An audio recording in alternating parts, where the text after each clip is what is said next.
It's currently summer here in the UK,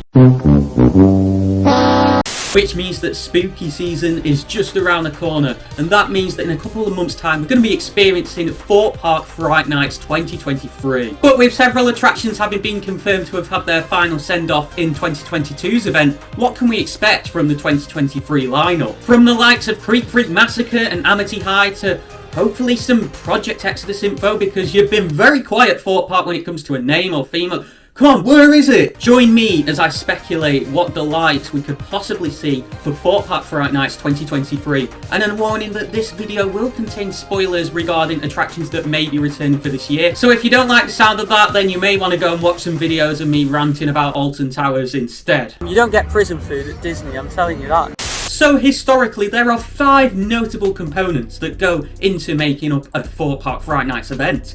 Those are scare experiences, walk-through scare zones, a roaming team, scare zone shows, and scare mazes. So one by one, we're going to dissect each of those regarding what was at last year's Fright Nights event and what changes we could possibly see for this year. So last year, Merlin Entertainments, the owners of Thorpe Park, teamed up with Darkfield, a company specialising in immersive audio experiences, to provide Thorpe Park's first ever scare experience known as the Terminal. For those of you who aren't sure what an audio scare experience is, you're basically put into some sort of immersive environment preferably, and you're all given headphones which you put on, and you played all these binaural sounds that are meant to create tension, fear, and immerse you in a real world scenario. In the case of the Terminal at Thorpe Park, this experience was themed to space, with you taking off in this rocket, and it was intended to be really immersive. Now, I did visit Thorpe Park Fright Nights last year, but I chose not to do this experience because of how bad the reviews were that I'd heard beforehand. I've heard that you were literally sat in a pitch black room with no theming whatsoever,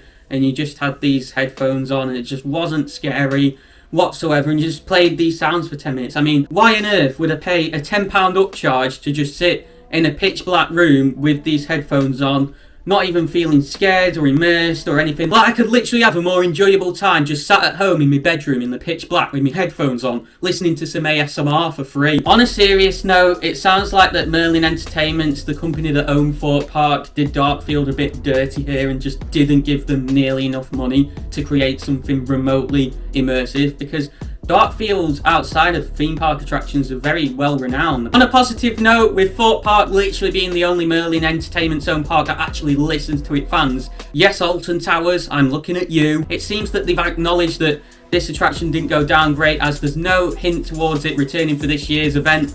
Last year they had a package where you could buy all 4 major attractions that were upcharged, so the 3 scare mazes and that scare experience. But this year they're only selling a Terrifying Trio package, and they've confirmed that this year's event will feature 3 scare mazes. Therefore, basically, it's confirmed that there's going to be no scare experience at all at this year's event. In terms of walk-through scare zones, I'm referring to outdoor attractions where you walk through an immersively themed area in quite a linear fashion from A to B, and along the way you have some actors performing some mild scares here and there. Last year's event had 2 attractions of this nature. One of these was the Crows and Morecambe Meadow, located by the side of Colossus and within the Saw Alive queue line, where you would essentially walk through this meadow and have these non-verbal scarecrow characters jump out at you every so often. They'd stamp the feet, they'd get in front of your face and stuff. Except that this attraction was very poor in my eyes last year. It wasn't scary, there was nowhere near enough actors in there, and this was likely down to them incorporating such a large area into it, with them using the Saw Alive queue line, with Saw Alive being an old scare attraction that used to be in the park, which meant that the actors had a lot of room to deal with guests, and there was like 1 actor in places dealing with people on multiple different paths, and it was just all a bit chaotic, really. However, the Saw Alive queue line has since been demolished, leaving me with hope that this attraction could be improved for this year. I do expect it to return because, as I'll get onto later, there's been quite a few other attractions been removed, so I can't see them getting rid of any more than they've already confirmed that they have. But back in 2021, when this attraction debuted and the Saw Alive queue line wasn't used for it, it had much better reviews. Death's Doors, on the other hand, a walk-through scare zone that made its debut last year and is already confirmed to be returning this year because construction of it has actually already been completed, was an absolutely brilliant attraction. It only took up a very small area, that being a little path connecting the dockyard to the jungle underneath Nemesis Inferno, and it had enough actors for the number of people going through it and the space it took up, so it was actually quite scary in places. You would knock on these doors a little bit like Trick or Treat, and you'd essentially have actors come out and scare you. So it was a very simple concept, but it worked. And I got some of my best scares at the entire event within there. I'm not sure what changes will be made to it this year, with the park investing so heavily in new attractions to replace old departures. It was all themed to seasons of the year last year, so they could do a couple of characters extra themed to that. But what I hope they don't do, which it was rumoured last year they might due to a survey that was put out, is add an upcharge to this thing. Merlin, you money grabbing knobheads! Because that's just completely greedy in my eyes. You need to have at these events attractions that, you know, people who are more nervous or a bit younger can try out for free to get a few scares before they go and pay for a scare maze. And it would just be completely wrong to take that away from people. In terms of the roaming team, this just refers to a team of actors that roam Thorpe Park throughout the Fright Nights event,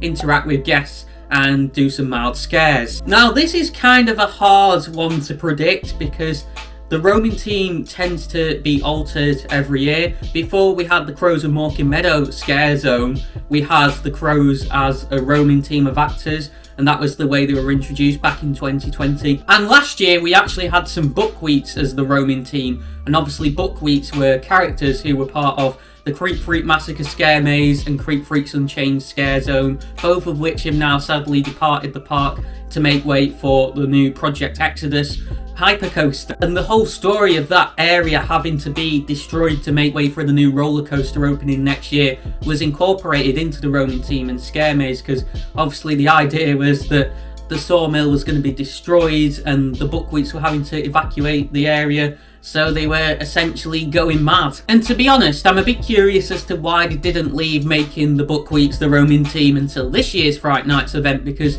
you know, it would have made sense to have them roaming around the park mad, like, you know, our sawmill's gone. And who knows, they may well bring the buckwheats back this year as the roaming team, but as I said, they don't tend to repeat the same characters as the roaming team year on year. And I don't know, it already feels like they made a massive deal out of the buckwheats departure, and for them to bring that back for another year in the form of the roaming team would just feel like they're playing it out a bit too much. And the same can be said for Amity and Lycanthorpe High, which is a scare zone show that also left the park last year. It would also feel like they'd be playing that out a lot if they turned that into a roaming team and had them roaming around in their graduation outfits. Like, we've seen that before in the final Amity vs Lycanthorpe High show. So for me, logically, and based off previous trends that the park have followed, it would make sense for the roaming team to be based around a brand new character or group of characters. And why not theme that to Project Exodus? Nothing's been confirmed yet, but there's rumours that Project Exodus could have an Egyptian-based theme based off the meaning of Exodus in the Bible being an escape from Egypt, I believe. It's also been confirmed that much of the ride's colour scheme is going to be gold. And there's been a fortune teller at the park's carnival event that's currently ongoing that's been distributing a card that says The Revenge on it, indicating the future. And this card has got a very yellow gold colour scheme, and we can see an image of a pyramid on it. We've seen Alton Towers do similar things in the past, with them having the welcoming scare maze the year before the Wicker Man opened, closely themed to that. And the same thing with the Sanctuary scare maze the year before the Smiler opened. And it would just make total sense to build some hype for the new roller coaster through Fright Nights attractions. In terms of scare zone shows, I'm referring to scare zones or shows where, rather than walking through in quite a linear fashion from point A to point B, like with Death's Doors and with the Crows and Morecambe Meadow, you can actually stand about in the area for a while and interact with the actors, and every so often watch a bit of a show that they put on. It's going to be an interesting year for scare zone shows this year, because we lost 2 out of 3 of them in last year's event, those being Amity vs Lycanthorpe High and Birthday Bash. Amity vs Lycanthorpe High was a scare zone and a show themed to American high schools in the village of Amity, which is obviously a themed area at Thorpe Park, and the schools were rival schools. They hated each other, and you'd essentially have actors in the stealth plaza scaring guests, interacting with them, and putting on a show every couple of hours, which was a brilliant show with lights, dancing. It was really intimate. You'd be stood very close to the actors, and obviously it was spectacular. And I can't believe that they've now confirmed that Amity and Lycan have graduated. The show's basically no more. It's been going on since 2019, and it saw its last ever year last year, and I just can't picture anything replacing it. For me, Amity and Lycan was just one of those things that was irreplaceable. It fit perfectly with the themed area of the park it was located in. You could tell the actors absolutely loved it. The guests absolutely loved it. It was probably the most popular thing at the event, to be honest. I don't know what on earth they're going to do in that area for this year's event, but they need to do something, because otherwise that area is just going to feel so dead. It needs something, and it needs to have a similar upbeat theme, but how they will pull that off and make it on the level that Amity and Lycan thought was, I have no idea. So all I'm going to say with that one is I will put my hope in Thorpe Park to do something, but I have no idea what. On the other hand, Birthday Bash has never been confirmed to have been leaving the park. However, I cannot see it returning, because it was essentially brought in for the park's 20th anniversary and then brought back for the 21st, with 20 and 21 obviously being special birthdays, which was incorporated into the theme, which was that Hugo and Hattie, these two characters, were turning 20 the first year and 21 the second year. But 22 is not necessarily considered a special birthday. I mean, I'm going to be turning 22 in January, and it doesn't feel special whatsoever. So bringing it back for a third year just wouldn't make any sense at all. Not to mention, it wasn't the most well received thing. This would again leave the park a brilliant opportunity to advertise Project Exodus by bringing in an Egyptian themed scare zone on the former site of Birthday Bash, so sort of in the dockyard area where Darren Brown's ghost train is, to further build up some much needed hype. The final scare zone show that Thorpe Park put on last year, which I do expect to return solely down to the amount of things that are already being removed and changed, is Legacy. I say scare zone show, there was no scare zone element to this. It was literally a fire and laser show that took place at night. And that of course leaves the type of attraction that you've all been waiting for, scare mazes. The kind of thing where you pay a small fee to go inside this indoor linear style attraction and get scared out of your wits by live actors. Thorpe Park have confirmed that this year's event will feature one new secret scare maze, which will of course be replacing the former Creak Massacre I referred to previously, the attraction where you went in and got chased by chainsaw wielding maniacs, which essentially confirms that the attraction's trailers and survival games are going to be returning. Trailers made its debut back in 2021 as part of Thorpe Park's 20th year anniversary of Fright Nights, as an attraction that pays homage to previous attractions at the event. It then returned in 2022 with very few amendments other than a slight increase in intensity, and that's when I got to experience it for the first time as my first ever scare attraction. Even though it was my first scare attraction, I didn't find it that scary at all, really. I mean, it's not really meant to be, but I think there's definitely some amendments that could be made to it to improve the scares in places. And there's one room in particular that I think that they should just get rid of and start again with, and that room is the Nightmare on Stain Street room towards the end of the middle section of the attraction, where you've essentially got this bedroom with a bed and a TV and stuff, and actors are meant to jump out of those things, except they didn't on my run through. I got no scares in that room whatsoever. I'm not sure why. And what better a re-theme than a Creak Massacre inspired room? That was a fan favourite scare maze before it sadly obviously had to close last year, and it'd just be brilliant to have a chainsaw moment in there. It would catch people off guard, and it'd have them running into the final room in that middle section, which is the breakout at Brainsbury's room, where you've got zombies running around. So getting chased by a chainsaw in that Creak room, or Nightmare on Stain Street room as it was themed to, and running into that zombie themed supermarket as the Brainsbury's room is, and getting ambushed by zombies would just make a brilliant finale to that middle part of the attraction. I know Trailers is meant to be an entry level maze, and chainsaws can be a bit overdone in scare attractions if you're not careful and lose their effects, but what better way to introduce someone to the first ever chainsaw in a scare attraction now that Creak Freak's gone and survival games doesn't have any elements of chainsaws in it.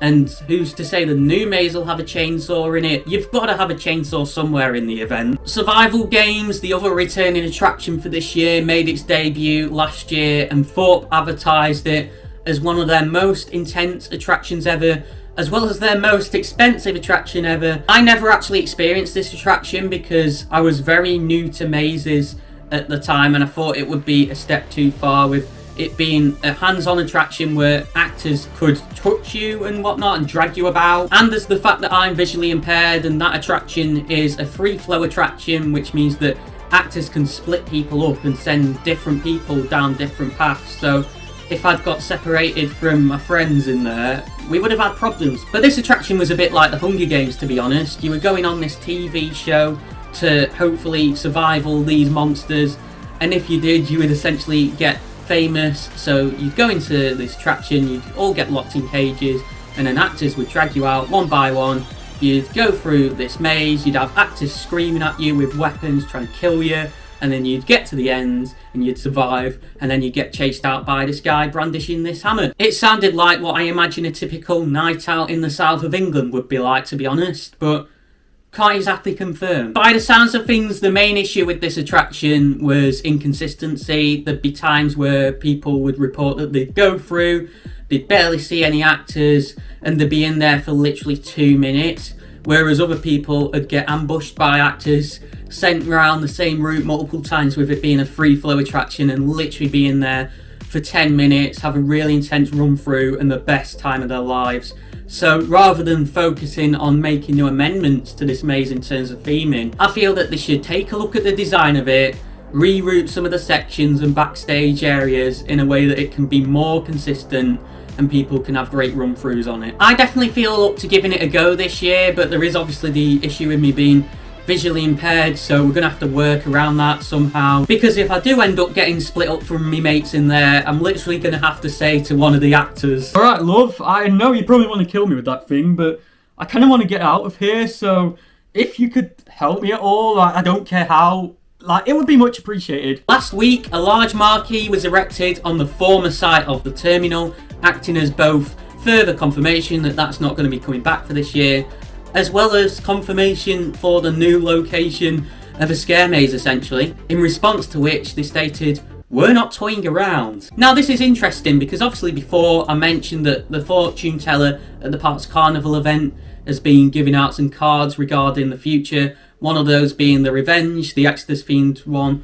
However, another one of those cards is one that says Mr. Clappy on it, and it's got a picture of a teddy bear. Now, a teddy bear is obviously a type of toy, and Thorpe Park have said that we're not toying around, so could this new maze be themed to toys and Mr. Clappy? It's going to be interesting because to my knowledge we never had a toy themed maze at Thorpe Park before.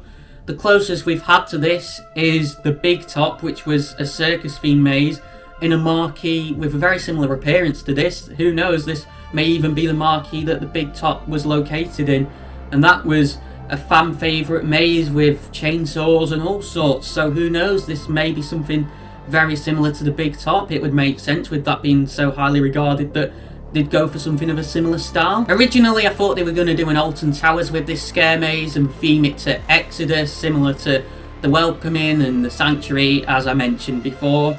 However, I can't imagine a teddy bear having anything to do with an Egyptian-themed ride. I mean, I have speculated quite a bit regarding Exodus and this Egyptian-like theme, as I referred to earlier in this video, so go on, check out the video on your right side of your screen to hear all my thoughts regarding that. And for more things theme park related in the UK and beyond, be sure to click the icon in the centre of your screen to subscribe to ThrillNet. And for all the details regarding tickets for this year's Fright Nights, be sure to see the link down in the description below.